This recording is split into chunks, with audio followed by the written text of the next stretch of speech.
Saludos amigos, bienvenidos a una nueva edición de Salud en Casa. En el programa de hoy vamos a hablar de hemodonación y lo vamos a hacer con José Monet. Él es médico de familia del equipo de atención primaria de Moratalla y también es médico de apoyo al equipo de hemodonación de la región de Murcia. Él nos va a ilustrar sobre la importancia de la hemodonación y cómo podemos ayudar no solo a una persona, sino a tres cada vez que donamos. ¿Qué tal, José? ¿Cómo está? Bien, gracias, muy bien. Hemodonación es el asunto de hoy. En alguna ocasión hemos hablado con Toñi de hemodonación de Murcia, sí que nos ha ilustrado, ¿no?, en la necesidad de donar sangre y esa fue la idea principal que se nos quedó, ¿no?, que podemos ayudar a 3 personas con una sola donación. Bueno, es que donar sangre no solo es donar sangre, ¿no? Cuando uno dona sangre da los diferentes componentes de la sangre, principalmente lo que es el plasma, los glóbulos rojos y las plaquetas, que eso está en la misma donación. Y luego cuando uno viene a donar, pues también puede donar específicamente plaquetas o incluso nosotros estamos en el Centro de Hemodonación de Murcia, pues en relación con la Fundación Josep Carreras, que son los que hacen todos los trasplantes de médula de España, y cuando tú vienes a donar sangre también puedes suscribirte para donar médula. No es que puedas donar médula en la misma donación de sangre, porque es una donación un poco distinta, pero sí que en ese momento puedes apuntarte, te sacamos sangre y te mandamos esa sangre ya a esa fundación, donde van a hacer los tipajes correspondientes para ver qué tipo de médula tienes y si algún día pues hubiera una persona que la necesitara y que fuera compatible, pues te avisarían y demás. Pero para eso hay que dar algún tipo de autorización, ¿no? O solo con la donación de... Me refiero que uno puede ser donante de sangre, pero no de médula.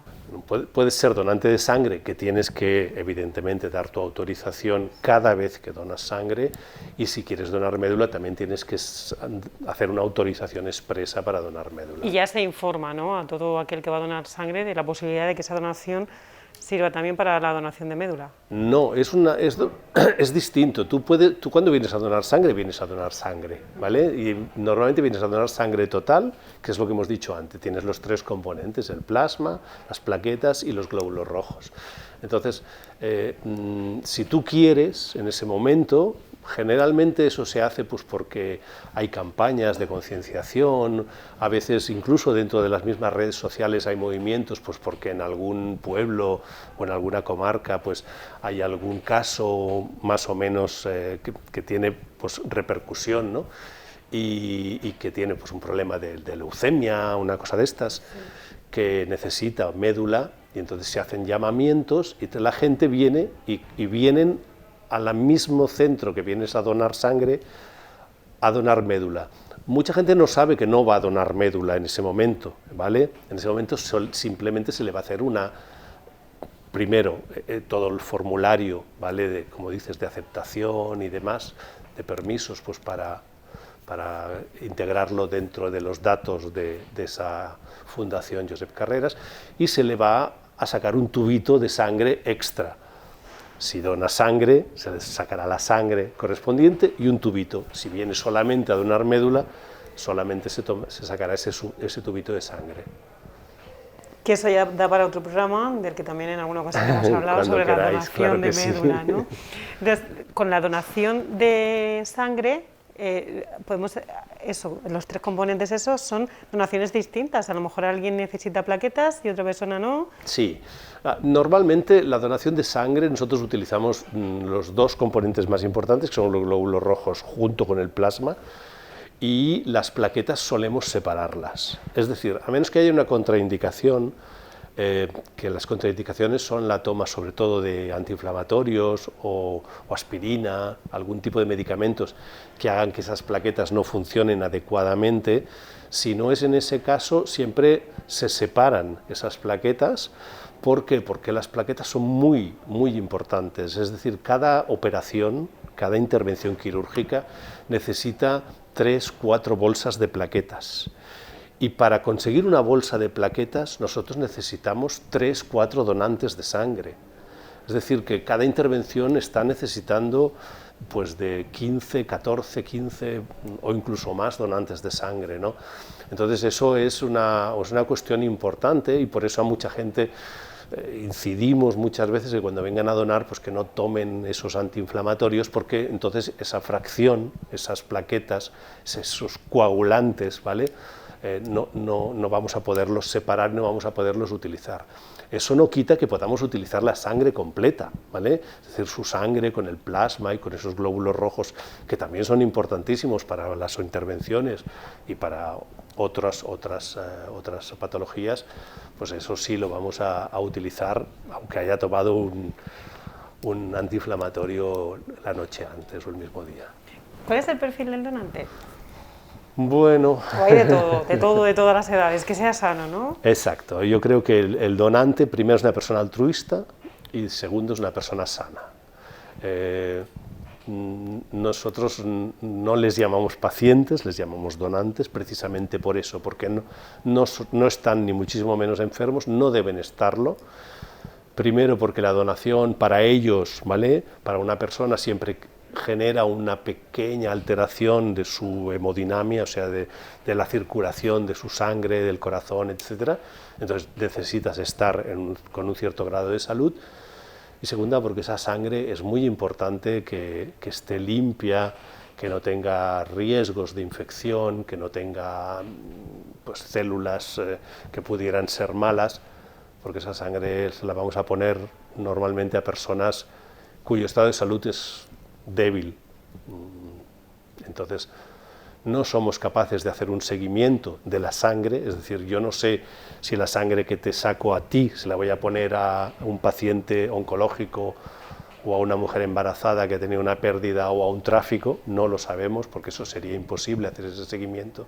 Entonces tenemos que hacer un cribaje general que solemos hacer, pues eso, un médico en cada salida para ver que esa sangre sea de personas lo más sanas posibles. Y tú eres el médico encargado, ¿no?, de esas salidas aquí en el municipio.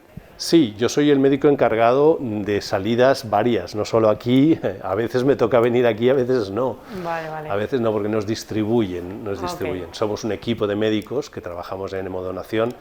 Yo coincide que soy el médico de familia o uno de los médicos de familia de aquí de Que no tiene por qué Moratalla. coincidir. Pero no, a veces vienen a Moratalla. La última vez que vinieron aquí a Moratalla, ahora hace un par de meses, no vine yo. Ese mismo día me tocó ir a Cartagena, pero bueno. Vale, vale. ¿Y cada cuánto tiempo se puede donar? Mira, nosotros venimos a Moratalla o a cualquier salida en principio, porque no solo venimos a Moratalla, vamos a Benizar, vamos al Sabinar y vamos a otros muchos municipios de la región. Venimos cada 4 meses, es decir, venimos 3 veces al año. Aquí en Moratalla pues venimos en enero, en mayo y en septiembre. Sí, se acaban de venir. Sí. Exacto. Entonces, esas 3 veces, venimos esas 3 veces, ¿por qué? Porque las mujeres pueden donar 3 veces al año, ¿vale? Entonces, ya cada vez que venimos, todo el mundo va a poder donar. Los hombres podrían donar incluso una 4ª vez, porque el volumen sanguíneo de un hombre suele ser mayor que el de una mujer, por peso y por otras circunstancias, ¿no? Entonces el hombre podría donar una 4ª vez, pero bueno, esa 4ª vez, si quiere ir un día pues, a otra localidad, como Caravaca, Cegit, que están cercanas, o incluso al centro de hemodonación de la región de Murcia, que está en Murcia mismo, allí justo detrás del Reina Sofía, pues puede ir y hacer una 4ª donación. ¿Y cuál es el procedimiento, no? ¿Cuál es el papel del médico en ese proceso de la donación? Bueno, el médico es el responsable de la salida, de la donación, ¿vale? Es el responsable de que el equipo funcione, de que los enfermeros hagan su trabajo, de que todo funcione adecuadamente, y nosotros nos encargamos de hacer ese cribaje, o sea, una entrevista inicial donde preguntamos a la gente pues, las cosas que podrían contraindicar la donación, ya sea por la sangre, porque esa sangre pudiera tener algún componente o alguna sustancia que pudiera, pues sobre todo medicamentos, que pudiera luego contraindicar su uso, y también pues, que la persona que va a donar sea una persona que esté bien para donar, porque para donar tienes que tener también un buen estado de salud tuyo, y esa es nuestra función. Después, si hay algún problema durante la donación, pues, por ejemplo, algún mareo, algún pequeño síncope que puede aparecer a veces. Es raro, pero aparece, pues somos el encargado de solucionarlo. Hay que hacer un previo examen, ¿no?, al donante, una serie de preguntas, ¿no?, que a veces se entienden o no se entienden, depende. Bueno, los donantes tienen una primera vez y después ¿no? tienen una primera vez que quizás la más complicada, porque es la vez que vienen con miedo. Generalmente el donante la primera vez que viene con un cierto temor a no saber exactamente qué es. Ese miedo le provoca un poco de... Esa ansiedad le provoca a veces que tengan un poquito más de reacción a lo que es la donación, porque la misma tensión nerviosa les hace que tengan un poco más de mareo, un poco más de... Pero bueno, como lo sabemos, ya cuando son donantes de primera vez les tenemos un poco más de rato, se les explican muy bien las cosas. Entonces, en esa primera vez es cuando se les preguntan pues un poco su historial médico, y lo que después preguntaremos cada vez, que es si en los últimos 3, 4 meses o 6 meses pues ha tenido algún tipo de circunstancia pues que pueda hacer que esa donación no sea posible. Eso es lo primero. Luego siempre les miramos dos cosas. Nosotros estudiamos, vemos que la tensión arterial esté bien y que su hemoglobina esté bien. La tensión arterial, ¿por qué? Porque la tensión arterial es lo que hace que tú tengas tu sangre funcionando a una determinada presión, ¿vale? Que si vamos a sacarte una cantidad de sangre, vamos a reducir, ¿vale? Entonces no puedes tenerla demasiado baja, porque si no realmente te la pondríamos muy baja, pero tampoco puedes tenerla demasiado elevada, porque si no la bajada esa brusca también podría producir algunos problemas. Entonces nosotros controlamos que la tensión esté dentro de unos límites normales, que es en el 95% de los casos o más, y les dejamos donar sin ningún problema. Luego también les miramos en el dedo la hemoglobina, que es un pinchacico que la gente confunde muchas veces con el azúcar, ¿no? Porque la gente sabe que cuando te pincha el dedo es como, mira el azúcar, y no, nosotros en ese momento lo que estamos mirando es su hierro, ¿vale? Su hemoglobina. Porque el azúcar en ese caso daría igual. El azúcar me da igual, sí. Hombre, si es un diabético que está pinchándose insulina, no va a poder donar. Pero por la insulina, ¿no? Por la insulina, pero no por nada más. Que tenga azúcar más o menos, tome un medicamento, no pasa nada. Pero que se tenga más o menos sangre sí que es importante, sobre todo que tenga un déficit. Si tiene un déficit de sangre, no va a poder dar sangre, porque si no tiene para él, ¿cómo va a donar a otro, ¿no? Entonces, las personas que tienen anemia no pueden donar. Entonces nosotros les miramos que tengan una hemoglobina, incluso exigimos que esa hemoglobina esté por encima de lo normal. ¿Vale? Eso también me encuentro yo muchas veces que después vienen y dicen, es que después fui a mi médico y mi médico me dijo que estaba bien. Hombre, estabas bien. Justito, estabas justito, pero claro, si yo te quito 420 mililitros, que es casi un 10% de tu sangre, tienes que estar un poco más que bien para donar. O sea, está claro que si uno tiene anemia no puede donar, pero ¿qué otro tipo de patologías te excluyen de ser donante? Bueno, hay muchas patologías. No, hay muchas patologías. Todas las patologías infecciosas, ¿vale? Todo lo que cualquier infección que te pueda haber acontecido en los últimos 15 días, por decirlo de alguna manera, te excluye de la donación. ¿Vale? Porque en esa sangre puede haber elementos infecciosos que después pues, no podemos transmitírselos a otra persona, que además cuyas defensas no sabemos cómo van a estar. Pero después hay enfermedades autoinmunes, ¿vale? Porque hay células del cuerpo que no sabemos cómo van a reaccionar contra elementos del propio cuerpo. Hay enfermedades malignas, ¿vale? Con células malignas que tampoco sabemos si las ponemos en el cuerpo de otra persona qué va a pasar. Y luego hay enfermedades que, pues bueno, que dependen ya de uno mismo, que lo que no podemos hacer es donar pues, si tienes un problema de corazón, problema de arritmias más o menos graves, problema de insuficiencia cardíaca, si has tenido un infarto. Hay varias circunstancias, ¿vale?, que nosotros preguntamos, por eso está el médico ahí, que no permiten la donación, ya sea por ti o por el tipo de sangre o por la sangre que vas a donar. ¿Se puede dar el caso de que alguien vaya con algún tipo de enfermedad, algún cáncer que no está diagnosticado o algo, y done porque en ese momento pues está bien en esa hemoglobina y en el resto de cuestionario? ¿Se da ese caso? ¿Se estudia? Luego, ¿de qué manera se analiza esa sangre? Mira, nosotros hacemos un análisis bastante exhaustivo de cada sangre, es decir, nosotros aunque preguntamos... Es un primer filtro la pregunta, ¿no? Claro, la entrevista. nosotros hacemos un filtro de preguntar, oye, ¿has estado en contacto con alguien que pueda haber tenido una hepatitis? Vale, muy bien. ¿Has estado en contacto con alguien que haya podido tener el SIDA, por ejemplo? ¿No? Pero es que luego nosotros vamos a hacer ese análisis en sangre. Que es una cosa es filtrarlo. ¿Por qué? Porque ya si hacemos el filtro y has estado en contacto... Evitamos el recurso, ¿no? Exacto, no vamos a gastar, ¿vale?, un dinero en una sangre que no va a servir. Pero independientemente de eso, luego se hace un nuevo analítico, un nuevo control de esa sangre para ampliar aún más la posibilidad de que no haya ningún problema, ¿no? Entonces, y si lo hay, se descarta y se informa al donante. Siempre, siempre. O sea, si por ejemplo en una persona le encontramos pues que, yo qué sé, que ha viajado y tiene malaria, y aunque le dejemos donar y te encontramos pues que tiene el malaria o Chagas o enfermedades que a lo mejor infecciosas. no ha desarrollado la enfermedad de momento. O enfermedades no infecciosas, o bueno, enfermedades víricas tipo SIDA, contagiosas o hepatitis y tal, evidentemente se les llama luego, se les informa. ¿Y si tienen la COVID? Eso ¿Perdón? también se analiza ahora con la COVID, no sé, en contexto pandemia, cómo funcionan las donaciones. ¿Se analiza también? Esta pandemia nos ha fastidiado bastante las donaciones. Aquí yo tengo datos de Moratalla, por ejemplo. Sí, ahora hablaremos de los datos. Que nos ha pegado un bajón grande, porque claro, primero la gente los teníamos en casa. Sí.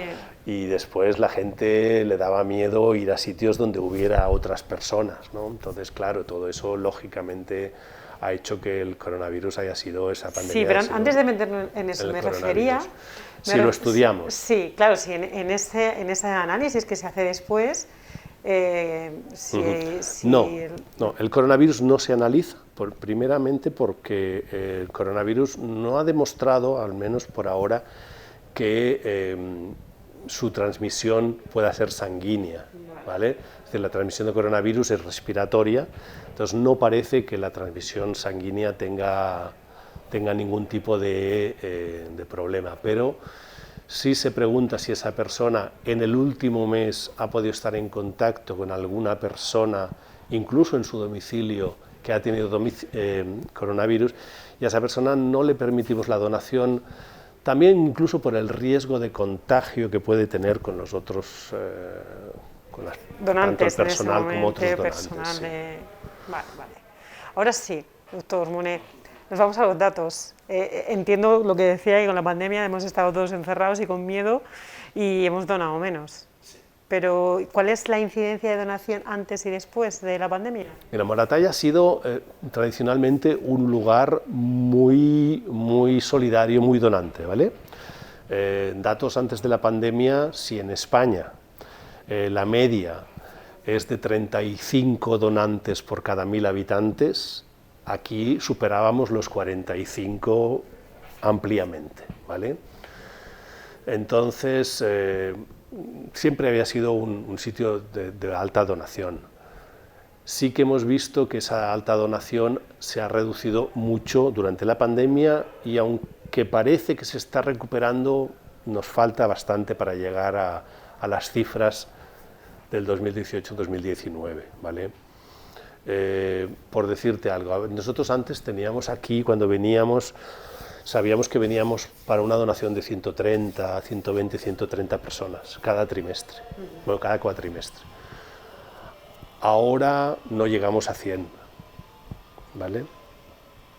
También hemos visto, y eso me gustaría lanzarlo, que de esos 130, 140, había unos 50 hombres y 75 mujeres.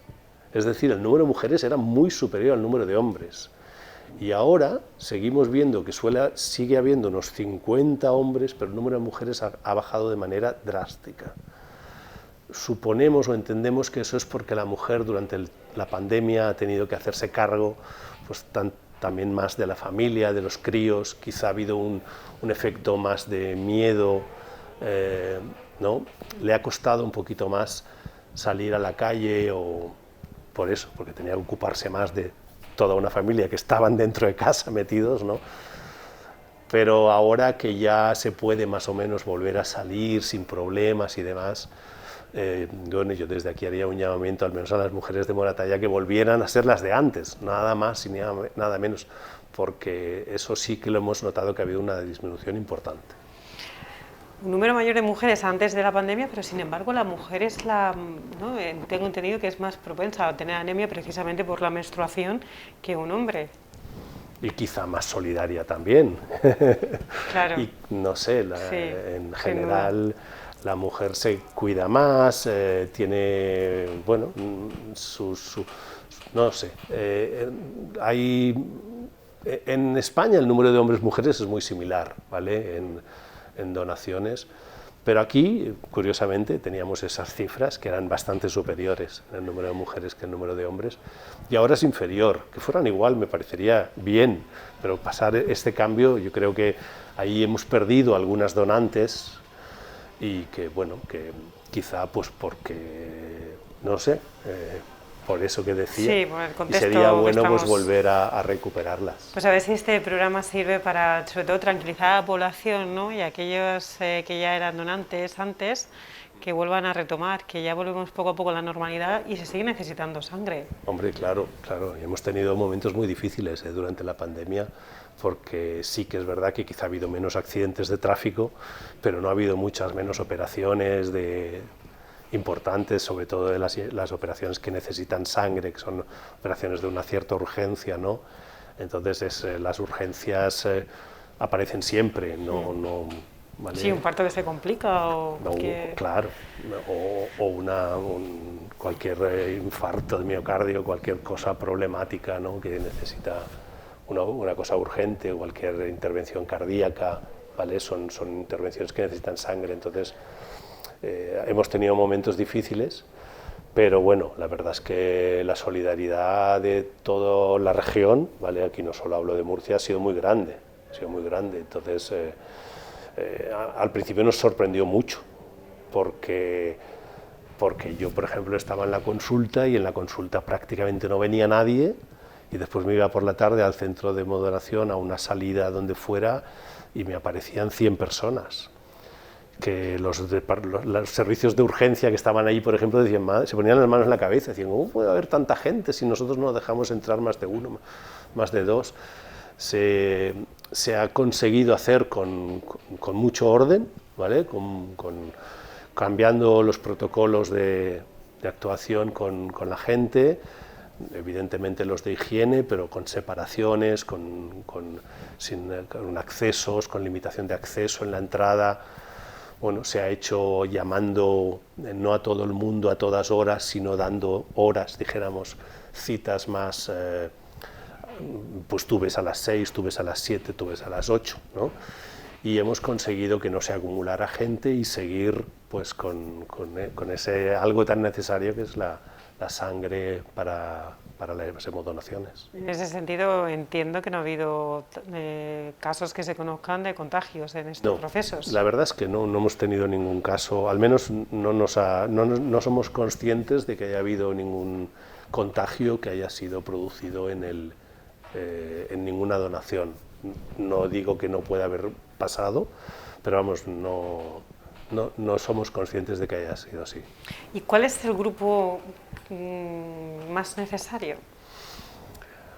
Bueno, todos. Todos. Me imagino que era la respuesta, todos. Pero... Sí, lo que pasa es que, mira, te voy a dar, por ejemplo, mira, los grupos sanguíneos positivos, ¿vale? Son los más frecuentes. Pero los grupos sanguíneos positivos no pueden dar sangre a los negativos. Entonces, los grupos sanguíneos positivos van muy bien, pero son buenos para esas personas normalmente de ese tipo de grupo sanguíneo, ¿no? Incluso que, bueno, hay diferentes nomenclaturas, grupos A, grupos B, ¿vale? Grupos A, B. Entonces, tú puedes donar sangre a los de tu grupo siempre, pero luego hay una serie de grupos más complicados, que son más difíciles de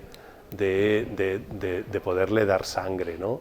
Y ahí es donde los negativos son nuestro gran aliado, ¿no?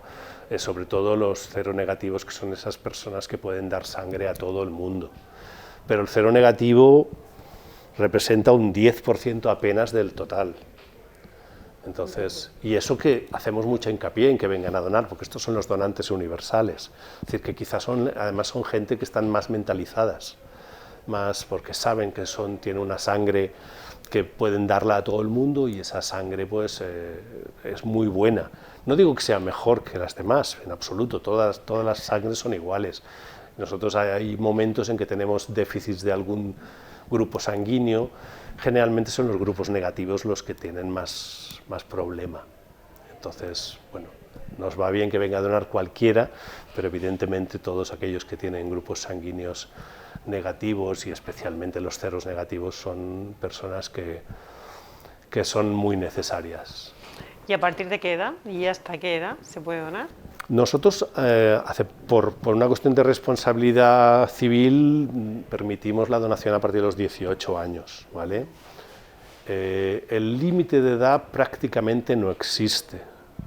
Es decir, hay un límite de edad teórico, que son los 65 años, pero ese límite de edad nosotros le damos un cierto margen de flexibilidad, depende del médico que esté en la salida. Sí que es verdad que a partir de esa edad no te van a llamar para que dones, no te van a avisar, oye, que hoy hay donación en Moratalla, pero bueno, si tu vecino te lo comenta y tú estás bien de salud y el médico considera que estás suficientemente bien de salud como para donar, tu sangre es igual de buena.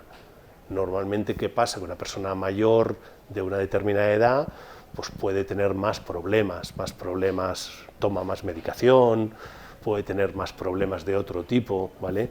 Que pueden contraindicar la donación, aunque sea para él, ¿vale? Que no le pueda ir bien pues donar, pero por eso es importante que nosotros les veamos y les orientemos, pero en realidad ese límite de 65 años que existe, que es real, es flexible. El de 18 no tanto, ¿vale? Por una cuestión de responsabilidad, menores de 18 años no les dejamos donar. La donación es un acto altruista, pero también reporta beneficios en el donante. Sí, sí, desde luego, desde luego. Primero, la donación de sangre es altruista, ¿vale? Es decir, la gente que viene a donar para ayudar a los demás. Y la gente es consciente y lo sabe, que a cambio de nada ayudan a 3 o ayudan a un montón de gente, porque en realidad no sabemos, no podemos contar a cuánta gente ayudamos, pero se ayuda a muchas personas. Pero es verdad que donar sangre es bueno para algunas patologías. Las personas que, por ejemplo, tienen una policitemia, una enfermedad que no es una enfermedad, es una alteración muy mediterránea, con un exceso de glóbulos rojos, con unos glóbulos rojos, ¿vale? Que, bueno, pues les va muy bien donar. Otras personas que tienen la talasemia, que también es muy de aquí, que les falta glóbulos rojos, ¿vale? Esos tienen glóbulos rojos pequeñitos, a esos no les va ni bien ni mal, a veces cuando hacemos la hemoglobina les sale baja, pero en realidad es porque tienen este tipo de alteración. Esa gente no tiene por qué no donar, ¿vale? En principio, pero sobre todo los policitémicos les va muy bien. La gente que tiene ese exceso de sangre notan que bueno, que después su sangre está más fluida, se les van dolores de cabeza, no tienen, o sea, mejoran su respiración, se encuentran mucho menos cansados. Esa gente, muchos de ellos vienen incluso cada 3 meses pues para eso, ¿no? Pero bueno, básicamente yo te diría que no lo hacen tanto por ellos como por los demás, ¿eh? Esa es la idea y con esa idea nos vamos a quedar, pero antes de despedirnos, la vacunación, en concreto la que nos trae ahora, que es la de la COVID, ¿influye en el proceso de donación? No lo sabemos, creemos que sí y positivamente, es decir, en el torrente sanguíneo lo que sí va a haber, porque vas a generar con la vacunación, son anticuerpos, y esos anticuerpos sí que los vas a transmitir por medio de la donación de sangre, es decir, que igual que la mujer embarazada que ha tenido el COVID ha generado anticuerpos, y esos anticuerpos hemos visto que protegen a su bebé cuando nace, ¿no? Pues vemos que las personas que se vacunan pues van a donar una sangre con anticuerpos, y esos anticuerpos también van a ser protectores, ¿vale? Entonces, en absoluto hay ninguna contraindicación, todo lo contrario. Estamos durante una época, sobre todo al principio, cuando las vacunaciones producían un poquito de miedo y había fiebre y demás, pues bueno, hemos estado impidiendo o dejando que la gente no donara a los 15 días después de la vacunación, siempre que hubiera tenido una reacción de fiebre, ¿vale? También porque esa reacción de fiebre, aunque estamos casi seguros de que era producida por la vacuna, pues podía haberse producido por otra cosa, porque la seguridad absoluta no existe, y entonces, claro, ante el riesgo de que hay fiebre y pueda haber una infección, aunque nos parezca que es por la vacuna, vamos a decir, pues 15 días sin donar, ¿vale? Pero 15 días. Pero en realidad la vacuna es una cosa buena, y para la donación es algo que yo creo que tiene efectos positivos. Si nos están escuchando y quieren hacerse donantes, ¿cómo lo tienen que hacer? ¿Qué tienen que hacer? Pues mira, si quieren antes, en principio en enero vamos a venir aquí, normalmente sobre finales de enero volvemos a Moratalla, y entonces pues se trata simplemente de, cuando esa tarde que se viene aquí a Moratalla, acercarse al centro de salud, y no hay que hacer nada más. En el centro de salud rellenas tus datos, pasamos esa primera entrevista, y si no hay ninguna contraindicación ya puedes donar. Los que quieran venir antes tendrían que acercarse a otros puntos de donación, Cejín, Caravaca, o incluso al Centro de Donación de Murcia. Y si todo va bien y ya hemos donado en otras ocasiones y somos pacientes sanos, ¿hay alguna manera de prepararse ese día de la donación para hacerlo de una mejor forma? Beber mucho líquido, fundamental, ¿vale? Es beber mucha agua para que esa cantidad, ese volumen de sangre sea mayor, tengas menos posibilidad de que al quitarte esa sangre la tensión baje, y eso es principalmente lo más importante. Luego, pues bueno, si puedes evitar un antiinflamatorio en los 2 días antes de la donación, mejor, por lo que he dicho antes de las plaquetas, ¿no? El resto pues ya son cosas que, bueno, que son muchas veces inevitables. Si tienes fiebre, si has ido al dentista, si cosas de esas, pues ya nos encargamos nosotros de ver si pueden contraindicar o no la donación. Estupendo. José Moné, médico de atención primaria del Centro de Atención de aquí de Moratalla, y también médico de apoyo al equipo de hemodonación de la región de Murcia. Ha sido un placer charlar y conocer tantas cosas sobre hemodonación una vez más en Salud en Casa. Muchísimas gracias. Muchas gracias a vosotros. Encantada. Y a todos ustedes también, muchísimas gracias por dejarnos entrar en sus casas un miércoles más. Volvemos la próxima semana en Salud en Casa.